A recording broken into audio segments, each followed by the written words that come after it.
જય Shri Krishna. Good morning. કેમ છો બધા? મજામાં? તમે બધા મજામાં હશો. અમે પણ મજામાં જ છીએ. મારો પરિવાર બધા કુશલ મંગલમાં છીએ, આનંદમાં છીએ અને સ્વસ્થ મસ્ત અને વ્યસ્ત છીએ. જે વ્યસ્ત હોય એ જ પણ સ્વસ્થ હોય. ચાલો, નવા દિવસની શરૂઆત કરી જ દીધી મેં વહેલા 4 વાગ્યાથી જ. 4 વાગે હું ધ્યાન કરવા બેસી ગઈ હતી, પ્રભુ પિતાને યાદ કરવા. અને અત્યારે 4:45 થવા લાગ્યા છે. 4:45 વાગે મેં મારી ગ્રીન ટી લઈ લીધી, ગ્રીન ટી પી લીધી, ગુનગુનું પાણી પી લીધું. ત્યાર પછી મેં બદામ ફોલી નાખી. બદામ હું ઘણીવાર તમને બતાવતી હોઉં છું કે મારી બદામ લઈને હું બેસી જતી હોઉં છું. 5 દાણા જ બદામના મારે ખાવાના અને 5 દાણા મારા હસબન્ડને. ઘણીવાર ન પણ લેવાય, ઘણીવાર લઈ શકું. અને ઘણીવાર હું એમ નામ ન ખાતી હોઉં ને તો હું ઓટ્સમાં ઝીણી ઝીણી કટકી કરીને ઓટ્સમાં નાખીને ખાઈ લઉં. ઓટ્સનો નાસ્તો ઘણીવાર હું તમને બતાવતી હોઉં છું. તો ચાલો ત્યારે આગળ જોઈશું શું કરવાનું છે. અને બેક સાઈડ તમે જોઈ શકો છો કે અત્યારે ઘણું અંધારું છે. અને તમને આગળ મેં જોયું કે તમે જોયું ને કે પક્ષીઓ પણ ગૂંજવા લાગ્યા હતા. એ મેં ડાયરેક્ટલી રાખ્યું છે તમને સંભળાવવા માટે, કારણ કે અત્યારે પક્ષીઓ એટલા રમૂજ કરતા હતા ફળિયામાં. ચાલો ત્યારે હું વહી ગઈ બીજા રૂમમાં. મારી એક્સરસાઇઝ, વ્યાયામ એ બધું મારું નિયમ પ્રમાણે કરવા માટે બીજા રૂમમાં જતી રહી. નાહી ધોઈ અને ફ્રેશ થઈ અને બેસી ગઈ મારા વ્યાયામ કરવા. વ્યાયામમાં તો જો પહેલાં મેં કપાલભાતિ કરી નાખ્યું, પછી અનુલોમ વિલોમ અને પછી મારી ભ્રામરી. હું રોજે મારે આ કરતી જ હોઉં છું. હું તમને ઘણીવાર કહેતી હોઉં છું કે મારું આ નિયમ પ્રમાણે કરી જ નાખતી હોઉં છું. મારે થાઇરોઇડ છે એટલા માટે હું આ ભ્રામરી અને અનુલોમ વિલોમ, ઓમકારા, જો અત્યારે આ ભ્રામરી કરું છું, જેથી કરીને આપણી નસ મગજની હોય ને એ દુખાવો હોય ને, મગજનો દુખાવો એ પણ દૂર થતો હોય છે. અને અનુલોમ વિલોમ કરવાથી પણ એકદમ માઇન્ડ ફ્રેશ રહેતું હોય છે. ચાલો, અને ઓમકારા પણ કરી નાખીએ અને ઓમ ધ્વનિ પણ કરી નાખીએ, ભગવાનની યાદ પણ કરી લઈએ. બધું મારું જો આજે પણ ટિફિન કરવાનું છે પણ સેજ થોડું મોડું કરવાનું છે, એટલે આ ઘરની અંદર હું કરી જ નાખું. વહેલી સવારે ઉઠીએ ને ત્યારે જ આ બધું થતું હોય છે. અને જે સેજ મોડું થઈ ગયું ને એટલે આ બધું ન થાય. ઘણીવાર એવું બનતું હોય છે કે તબિયતમાં હલચલ હોય ત્યારે મોડું આપણે કરીએ, પણ પછી મોડેકથી તો બધા એવા કામ સામમાં જ દેખાતા હોય, એટલે કાંઈ જ ના થાય. ચાલો, મારા ઓમકારા પણ થાય છે, ઓમ ધ્વનિ પણ મેં કરી લીધી, પ્રભુ પિતાને યાદ કરી લીધા, ધ્યાન કરી લીધો, યોગ કરી લીધો. એ મેં વહેલા કર્યું હતું, છતાં પણ મેં તમને અત્યારે બતાવી દીધું કે સાથોસાથ મેં યોગ પણ ધ્યાન કર્યો. ચાલો, મારી એક્સરસાઇઝ ચાલુ થઈ ગઈ હે ને. કમરના દુખાવા થતા હોય, પગના દુખાવા થતા હોય, પંજા જકડાઈ જતા હોય, આંગળીઓ જકડાઈ જતી હોય, તો આ એક્સરસાઇઝથી આપણી આંગળીઓની સ્નાયુ બધા ખુલી જતા હોય છે. અને જો આ એક્સરસાઇઝ હું કરું છું ને તો મારા હાથના પગના દુખાવા મારા કેટલા બધા એવા 80% જેટલું મારું હળવું થઈ ગયું. કેમકે પગના દુખાવા મારે અસંખ્ય હતા. અને ઘણીવાર કટ અવાજ આવતો હોય છે હાડકામાં. જો આપણે ઊભા થાય ને તો ઘણાને કરડ અવાજ આવતો હોય, એ પણ ન આવે આ એક્સરસાઇઝ કરવાથી. ચાલો ત્યારે કમરના દુખાવા દૂર થાય, પગના દુખાવા દૂર થાય. રોજે રોજ જો આ એક્સરસાઇઝ કરવાથી કમરના દુખાવા પણ દૂર થાય અને ફેટ લોસ પણ થાય. આપણે ફેટ એટલી બધી હોય કારણ કે આપણે અમુક ઉંમર થાય એટલે ઘણું એવું શરીરમાં દુખાવા પણ વધી જતા હોય. એ આ એક્સરસાઇઝ કરવાથી ઘણો એવો ફાયદો થાય છે. મને તો થાય છે, એટલા માટે હું તમને કહું છું આ વિડીયોઝના માધ્યમથી. કારણ કે હું ઘણીવાર કહેતી હોઉં ને કે મારી એક્સરસાઇઝ ઘરની અંદર કરી લીધી. મેં વોકિંગ અગાસી ઉપર કરીને આજે એ તમને હું નથી બતાવતી, કારણ કે ઘણીવાર એવું તમને હું કહેતી હોઉં ને કે મારી વોકિંગ થઈ ગઈ, એક્સરસાઇઝ થઈ ગઈ, એ મેં ઘરની અંદર કરી નાખ્યું હે ને. કસરત ઘરની અંદર કરી નાખી, અનુલોમ વિલોમ, વ્યાયામ, ભામરી બધું ઘરની અંદર કરી નાખ્યું. જો આ પાછલો રૂમ છે ને ત્યાં આગળ મારું પાથરણિયું લઈ અને જતી રહું. જો અત્યારે બફારો પણ એટલો છે, છતાં પણ આપણે આ એક્સરસાઇઝ મને ગમે એટલો બફારો હોય, ગમે એ ઋતુ હોય ને તો પણ આ એક્સરસાઇઝ હું કરું જ તે. ચાલો ત્યારે હવે ટિફિનની તૈયારી કરી નાખીએ. રૂમની અંદર થી જતા રહ્યા આપણે કિચનમાં જતા રહ્યા. આ સમયે 7 વાગવા લાગ્યા હતા. મારા હસબન્ડને 8 વાગે જવાનું હતું, એટલે 7 વાગે હું રસોઈની શરૂઆત કરી દઉં. તમે જોઈ શકો છો કે પાછળ અંજવાળું છે ને, એટલે અત્યારે 7 વાગી ગયા હતા આ સમયે. ને 7 વાગ્યા પહેલાં મારી એક્સરસાઇઝ, વ્યાયામ એ બધું ઘરની અંદર થઈ ગયું. અને આ રસોઈ બનાવી નાખું, પછી હું 7:30 પછી હું અગાસી ઉપર જઈશ. જો રસોઈ લસણવાળી ભીંડી રસોઈમાં તો બનાવવાની છે, અને લોટ પહેલાં બાંધી નાખવાનો. લોટ બંધાઈ જાય એટલે પછી આપણે ભીંડી વઘારી નાખવાની. ધીરે ધીરે ભીંડી ચડે ત્યાર પછી લોટ બાંધેલો હોય ને તો સાથોસાથ રોટલી બનાવી નાખવાની. અને આ સમયે જો 7:30 વાગવા આવ્યા હતા, પરંતુ લોટ બાંધી નાખીએ. મારા હસબન્ડ આ સમયે સૂતા જ છે, તમે પાછળ પણ જોઈ શકો છો. પડદા બધું પેક છે, એટલા માટે મેં મારા હસબન્ડને સુવા જ દીધા.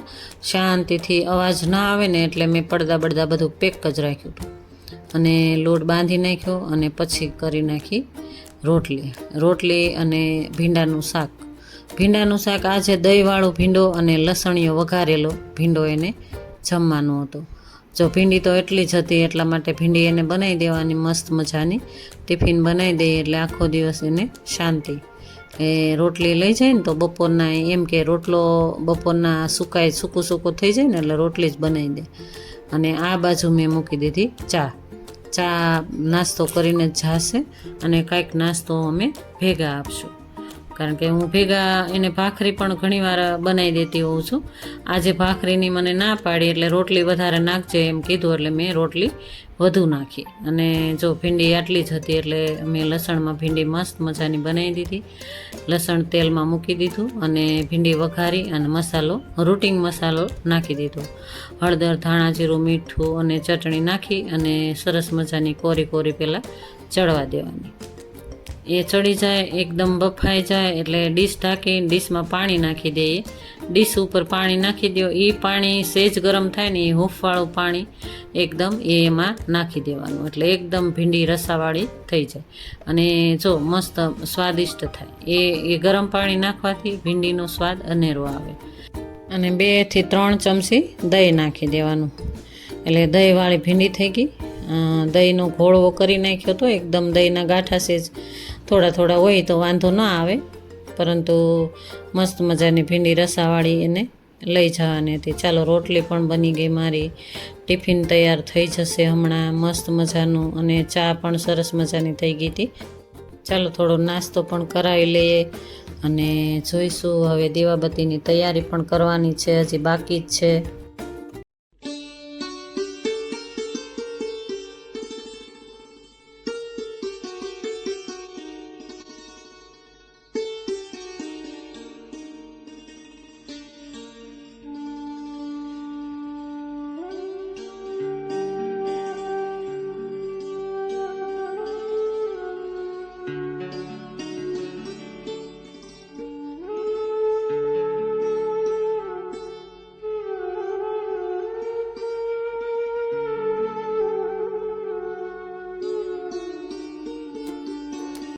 માતાજીને દીવાબત્તી મસ્ત મજાના થઈ ગયા, અને ફળિયાનું કામ કરવા નીકળી ગઈ બહાર.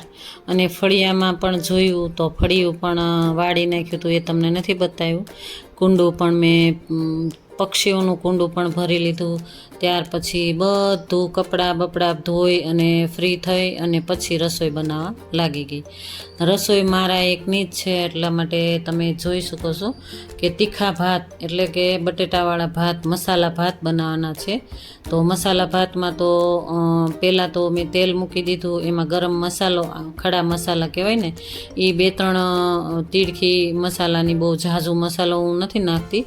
અને બટેટા અને વટાણાનો કરી નાખ્યો વઘાર, અને 1 મરચું, થોડું આદુનું કટકી, અને 2 ટમેટાં, અને કેરી, ખાટી મીઠી થાય ને કેરી, કાચી કેરી, એ નાખી અને મસાલો બધો કરી નાખ્યો વઘાર મસ્ત મજાનું. અને આ સમયે વાગી ગયા હતા 12 વાગ્યા સુધી મેં રૂટિન ઘણું એવું કર્યું.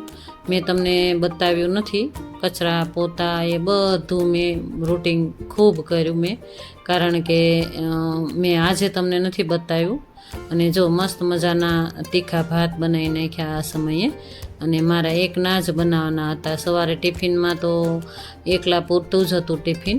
અને અત્યારે મેં ખાલી ભાત અને દહીં અને કાચી કેરી અને એવું જ ખાવાનું હતું મારે.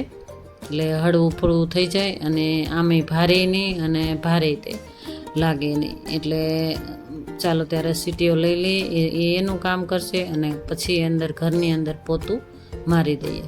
આ સમયે ખૂબ મોડું થઈ ગયું હતું, કારણ કે ઘણીવાર કોઈ મહેમાન પણ વચ્ચે વચ્ચે આવી જતું હોય. મેં તમને કાલના બ્લોગમાં કીધું હતું ને કે ભાઈ મારે મોઢે પણ આવતા હોય છે. તો આ સમયે ઘણીવાર બેઠવા પણ આવતા હોય, મારા મમ્મીનું પૂછવા પણ આવતા હોય.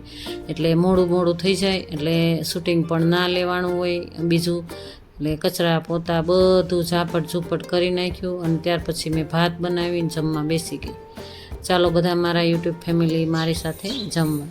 ચાલો આ સમયે જોયું તો પક્ષીઓ એટલા રમોજ કરતા હતા. એક બચ્ચું હતું તો એની માં ત્યાંથી ખોરાક લઈ અને કાંગ લઈ અને બચ્ચાને મોઢામાં નાખતી હતી. એટલે મેં જોયું તો મને એમ થયું કે ચાલો આ કન્ટેન્ટ તો લેવું જ જોઈએ. મમ્મી દીકરીનો પ્રેમ કેટલું મોઢામાં નાખી અને એને ખોરાક ખવડાવતી હતી. એટલે મને બહુ જ ગમ્યું એમ. ચાલો ત્યારે આવો રહ્યો મારો આજનો દિવસ. તમને કેવો લાગ્યો? જો સારો લાગ્યો હોય તો લાઈક, શેર અને સબસ્ક્રાઈબ કરજો. અને જો નવા હોય તો એક સબસ્ક્રાઈબ કરીને જ જાજો. ચાલો, જય શ્રી કૃષ્ણ. રાધે રાધે.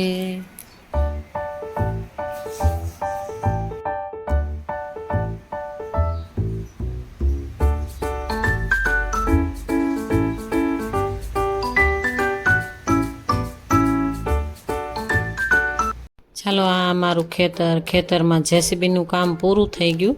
અને આ સમયે બધી બધા જે સુકાઈ ગયેલી બરડી હોય ને બધા મારા હસબન્ડ બાળી નાખ્યા અને ચોખ્ખું ખેતર કરી નાખવાનું. આખું ખેતર ક્યારેક હું બતાવીશ.